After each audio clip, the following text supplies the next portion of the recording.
what percentage of women would you say lean towards being, it seems as if women tend to make mountains out of molehills, just generally speaking.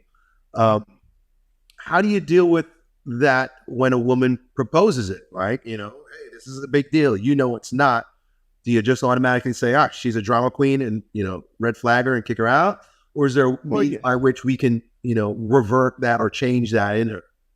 yeah, you can try to change. So a lot of these things, like you can try to change the behavior, right? I mean, you can't change tattoos, you can't change her Mhm. promiscuous past, things like that.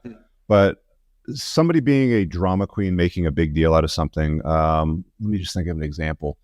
So, like, let's say that I do a podcast with a beautiful woman. She invites me on her podcast. She wants to have a conversation. We talk about the red flags sort of thing. If my girl would, well, who is she and why are you doing it and why are you doing that one? And it's like, okay, look, I'm just there for the conversation and I think that it's going to be interesting. And that's it. I don't want to hear about it, right? Nothing is happening. Okay. Um, let's just move on. We're going to go get something to eat. So put on that black dress that I like. Let's go. You don't entertain it. I mean, if you fuel the fire, then it's going to grow.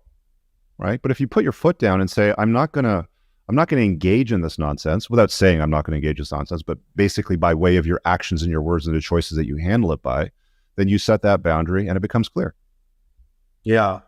Yeah. Just don't get embroiled with her argument. A lot of dealing with women and even girls, like I know you've got girls too, is setting boundaries with them, setting healthy boundaries. And believe it or not, I believe anyway that women like a strong, virtuous man that can set and enforce good boundaries. Yes. They may not like it at the time. They might throw a little bit of a hissy fit, but they'll probably get over it.